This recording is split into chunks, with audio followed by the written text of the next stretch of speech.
Hi guys, RNA binding classes में आपका स्वागत है। तो आज हम पढ़ाएंगे एरोबिक रेस्पिरेशन के अंतर्गत C3 साइकिल। इसको TCA साइकिल भी कहते हैं, ट्राई कार्बोक्सिलिक एसिड साइकिल। और इसको हैंस क्रैब ने खोजा था, इसीलिए इसे क्रैब साइकिल भी कहते हैं।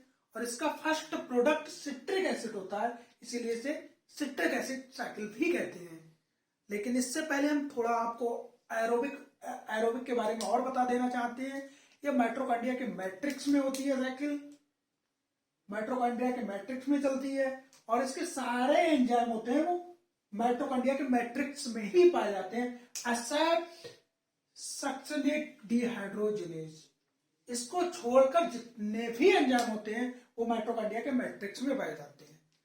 इसमें होता क्या है, जो हमारे ग्लूकोज के एनारोबिक ऑक्सीडेशन से या पार्शली ऑक्सीडेशन से पायरुविक एसिड प्राप्त होता है, उसी का यहां पे ऑक्सीडेशन होता है। एक एक करके सारे हाइड्रोजनों को निकाल लिया जाता है और पायरुविक एसिड में 3 कार्बन होते हैं, वो CO2 के द्वारा इससे रिमूव कर लिए जाते हैं। और ये माइटोकॉन्ड्रिया, और यहाँ पे एनर्जी के रूप में ATP भी बनता है और NADPH भी बनता है और FADH बनता है। वो मेन स्टेप पे बनता है, इसको हम तुम्हें आपको बताएंगे। लेकिन इससे पहले इसके लिए एक ट्रिक याद कर लिया आप, C6 iso OKS square FMO, C6 iso OKS square FMO। और इसका फर्स्ट कंपाउंड वो होता है ऑक्जेलो एसिटिक एसिड। लेकिन इसका अगर क्वेश्चन में ये पूछे कि फर्स्ट कंपाउंड मतलब रिएक्शन का कौन सा होता है, तो ऑक्जेलो एसिटिक एसिड होता है। लेकिन फर्स्ट प्रोडक्ट पूछेगा तो सिट्रिक एसिड होता है। ये आपको ध्यान रखना है, क्योंकि क्वेश्चन दोनों तरीके से आया हुआ है कि अगर फर्स्ट मेंबर पूछ रहा है साइकिल का तो आप लगाओगे ऑक्जेलो एसिटिक एसिड, और फर्स्ट प्रोडक्ट पूछ रहा है तो सिट्रिक एसिड। और इसी के नाम पर इसे सिट्रिक एसिड साइकिल भी कहते हैं। और तो इससे पहले इसके बारे में भी थोड़ा हम बता देना चाह रहे हैं। ये बहुत ही अनस्टेबल कंपाउंड है, हाईली एनर्जेटिक कंपाउंड है। और ये ग्लूकोज के अलावा अमीनो एसिड से, फैटी एसिड से भी प्राप्त होता है। और ये एरोबिक कंडीशन का एक हिसाब से सेंट्रल पॉइंट कहलाता है। एस्टर कोएंजाइम है, ये सेंट्रल पॉइंट है। इसके बगैर एरोबिक कंडीशन चलेगी ही नहीं। अगर ये नहीं होगा, ये ग्लूकोज से भी प्राप्त होता है तब भी इसको बनना है, चाहे फैटी एसिड्स हो तब भी इसको बनता है, अमीनो एसिड होगा तब भी। ये सेंट्रल पॉइंट है एस्टर कोएंजाइम में। और इस तरीके से भी ये रिएक्शन पूछा गया है कि एरोबिक कंडीशन के लिए सेंट्रल कंपाउंड कौन सा, तो एस्टर कोएंजाइम A। ये हाईली एनर्जेटिक कंपाउंड होता है। जब एनर्जेटिक है, सिंपली बात है कि ये अनस्टेबल भी होगा। अब आइए आप शुरू करते हैं, यहाँ किस किस स्टेप पे क्या क्या निकलता है। तो सबसे पहले यहाँ पे पायरुविक डिहाइड्रोजिनेज की उपस्थिति में इसको एक नाम और दिया जाता है। इसको, इस स्टेप को कहते हैं हम डीकार्बोक्सिलेशन, या पूरा नाम कहते हैं ऑक्सीडेटिव डीकार्बोक्सिलेशन। ऑक्सीडेटिव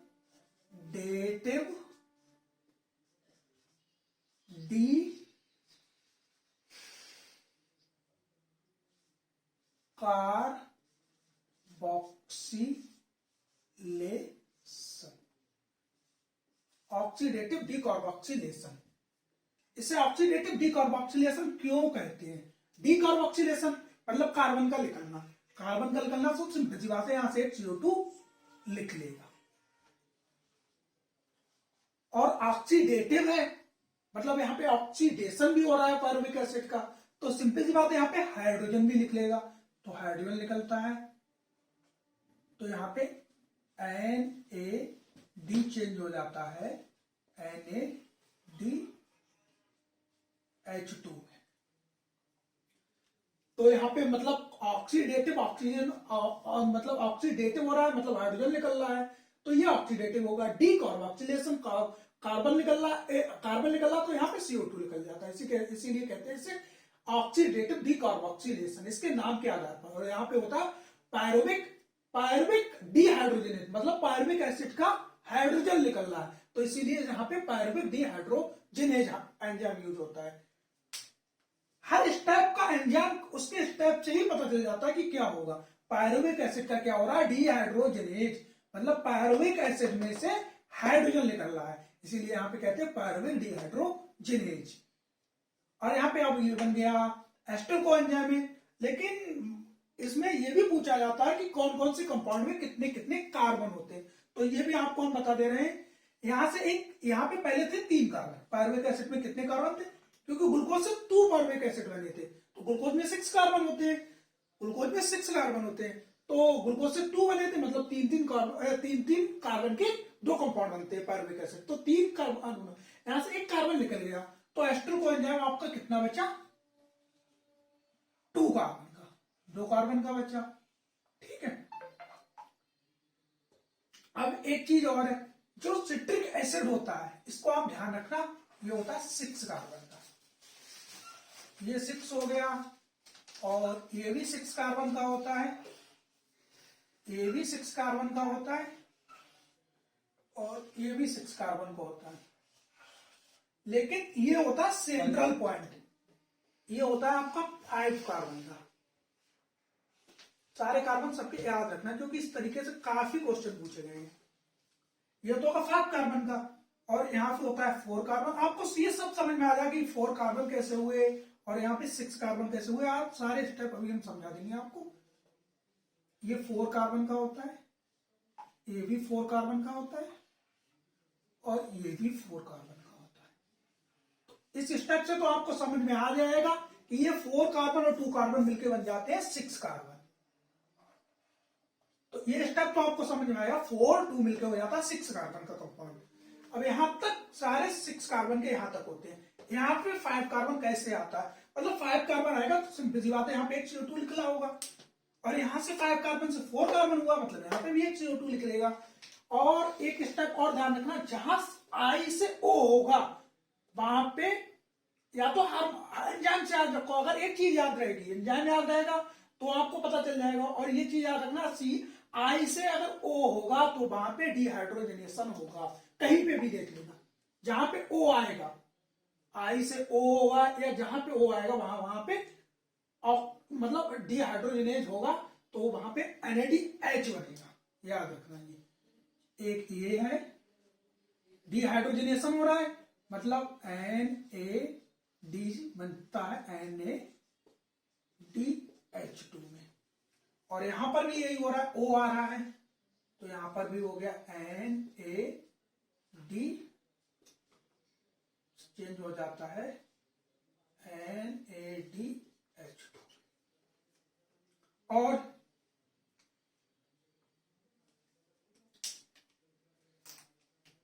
यहां पे कैसे चेंज हुआ, मतलब मतलब यहां पे 6 कार्बन थे, 5 कार्बन का कंपाउंड मिला, तो सिंपल सी बात है, यहां पे निकला CO2।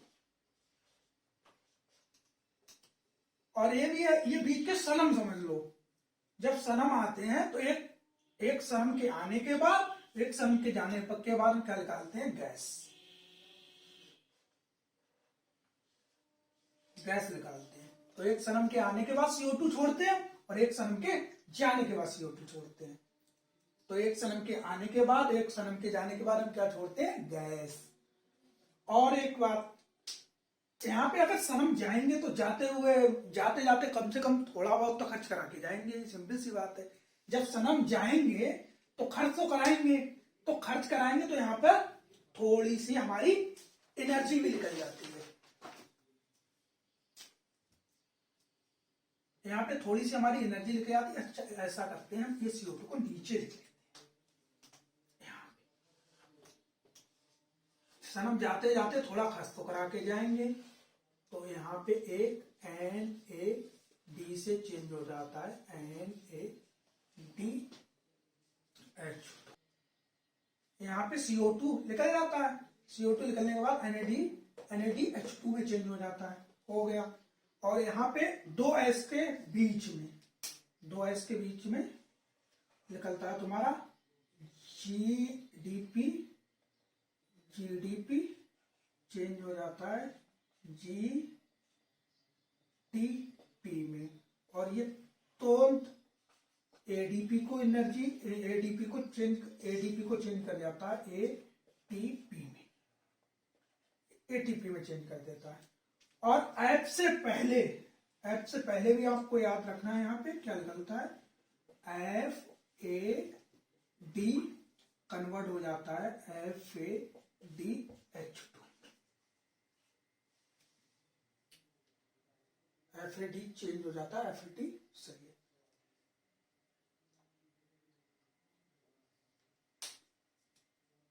सारा हो गया। अब थोड़ा वाटर का भी समझ लो। यहां पे एक पानी जुड़ता है, वाटर का कोई कॉन्सेप्ट नहीं, आराम से एक यहां से जोड़ो, फिर यहां H2O निकाल दो, फिर नेक्स्ट स्टेप पे यहां पे वाटर जोड़ो और फिर अगले स्टेप पे वाटर निकाल दो।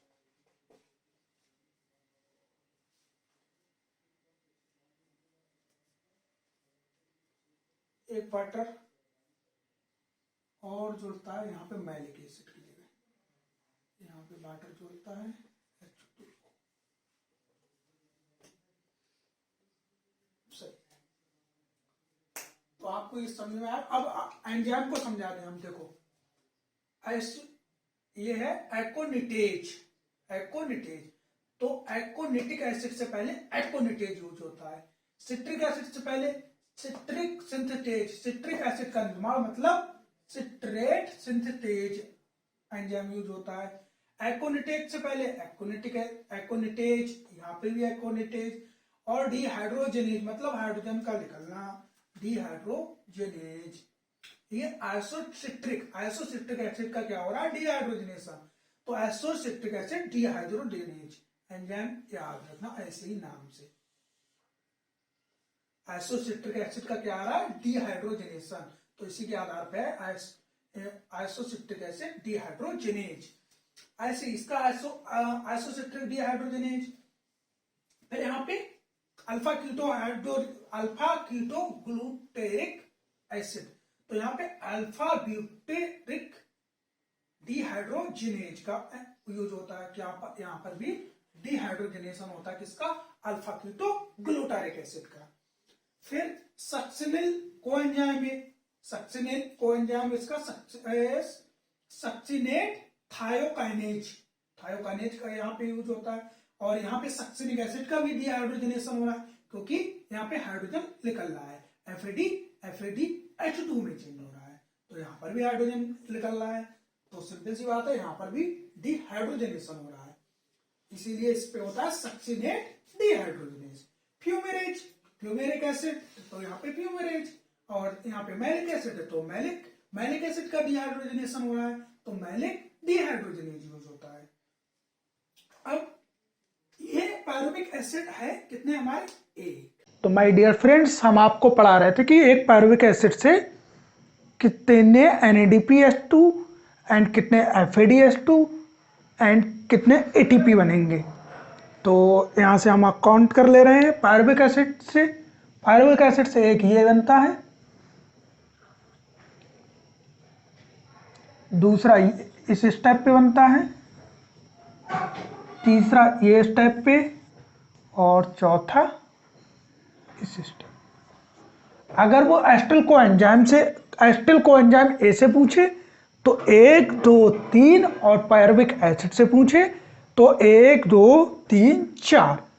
और ये आपके ये माइटोकॉन्ड्रिया के बाहर पायरुविक एसिड से एस्टिल कोएंजाइम है, ये NADPH2 माइटोकॉन्ड्रिया के बाहर बनता है, और ये आपके माइटोकॉन्ड्रिया के मैट्रिक्स में बनते हैं 1 2 3। और यहीं से एक ये FAD एक निकलता है और एक ATP बनता है तुम्हारा। तो टोटल कितने हो गए। अगर पायरुविक एसिड से पूछ रहा है तो पायरुविक एसिड से 4 NaDH2 और एक FADH2 एंड एक ATP।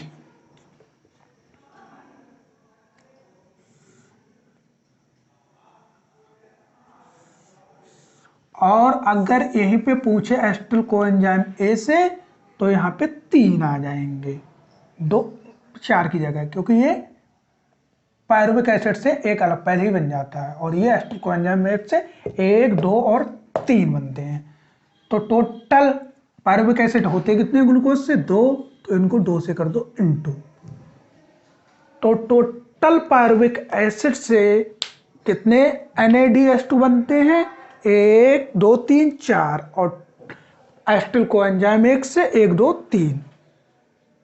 तो आप इसको देख लेंगे आराम से, और ये आपकी ट्रिक है C6 iso okay S square FMO। तो C से हो गया आपका सिट्रिक एसिड, सिस से हो गया सिस एकोनिटिक एसिड, आइसो से हो गया आइसोसिट्रिक एसिड, O से हो गया ऑक्जुलो सक्सिनिक एसिड, K से हो गया अल्फा कीटोग्लूटारिक एसिड, एक S से हो गया सक्सिनिल कोएंजाइम, एक S से हो गया सक्सिनिक एसिड, दूसरे F से हो गया आपका फ्यूमेरिक एसिड, M से हो गया मैलिक एसिड, और O से हो गया ऑक्जुलो एसिटिक एसिड। तो आप इस ट्रिक से शॉर्टकट से आराम से याद कर लेंगे, और ये आपको बता ही दिया है हमने। यहाँ पे एक CO2 निकलता है, एक CO2 यहाँ पे निकलता है, एक CO2 यहाँ पे निकलता है। इसमें टोटल हाइड्रोजन और सारे कार्बन रिमूव कर दिए जाते हैं। बाकी इस मतलब C3 चक्र की खोज किसने की थी? C3 साइकिल खोज हैंस क्रैब ने की थी। हैंस क्रैब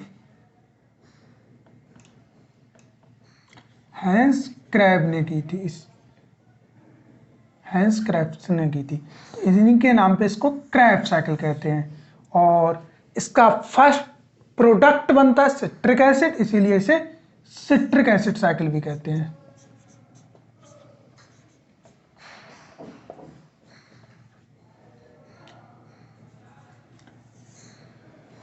और इसका पायरुविक एसिड, इसमें 3 कार्बोक्सिलिक ग्रुप से TCA साइकिल कह रहे हैं, ट्राई कार्बोक्सिलिक एसिड साइकिल भी कहते हैं। तो इनके तीनों नाम आप याद रखना, कोई भी नाम से आपसे पूछा जा सकता है। ट्राई कार्बोक्सिलिक एसिड साइकिल, या सिट्रिक एसिड साइकिल, या हैंस क्रैब के नाम पे इसको क्रैब साइकिल भी कहते हैं। बाकी जल्दी जल्दी एक बार एसिटिल कोएंजाइम से सिट्रिक एसिड से 6 एकोनिटिक एसिड, सिस एकोनिटिक एसिड से आइसोसिट्रिक एसिड, आइसोसिट्रिक एसिड से ऑक्जुलो सक्सिनिक एसिड, ऑक्जुलो सक्सिनिक एसिड से alpha ketoglutaric acid, alpha ketoglutaric acid से सक्सिनिल कोएंजाइम, सक्सिनिल कोएंजाइम से सक्सिनिक एसिड, सक्सिनिक एसिड से फ्यूमेरिक एसिड, फ्यूमेरिक एसिड से malic acid, और malic acid से ऑक्जुलो acetic. तो इसका जो फर्स्ट मेंबर पूछा जाए TCA साइकिल का तो होता है ऑक्जुलो सक्सिनिक एसिड। और इस चीज को सबसे ज्यादा एक चीज और याद रखना, जो सक्सिनेट डिहाइड्रोजनेज होता है वो आपके माइटोकॉन्ड्रिया में नहीं पाया जाता। माइटोकॉन्ड्रिया में मैट्रिक्स में सारे एंजाइम मिलते हैं एक्सेप्ट सक्सिनेट डिहाइड्रोजनेज। इस चीज को जरूर याद रखना। और ये आपका सेंट्रल पॉइंट है अल्फा कीटोग्लूटारिक एसिड, जो 5 कार्बन का होता है। बाकी इधर जितने भी इससे इधर के होंगे वो 4 कार्बन के होंगे, और इससे इधर के जितने भी होंगे वो 6 कार्बन के होंगे, क्योंकि यहाँ पे एसिटिल कोएंजाइम 2 कार्बन और ये 4 कार्बन मिलके बना देते हैं 6 कार्बन कंपाउंड। इस चीज को याद रखना, ये यहाँ पे ऑक्सीडेटिव डिकार्बोक्सिलेशन है। तो ऑक्सीडेटिव डिकार्बोक्सिलेशन का मतलब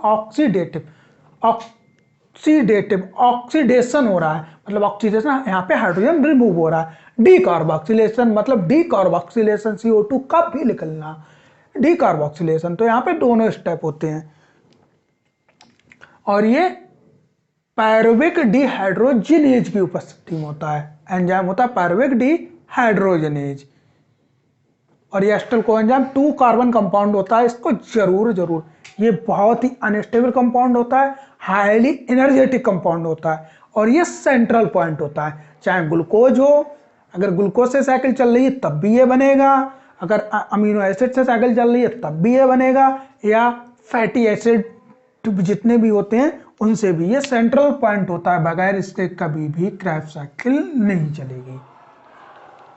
तो माय डियर फ्रेंड, यहाँ पे खत्म होती है। बाकी अगर इस पे आपको कोई भी क्वेश्चन पूछना है, या कुछ भी डाउट है, या कोई दिक्कत है, तो आप कमेंट बॉक्स में इस पे कमेंट कर सकते हैं। थैंक यू, धन्यवाद।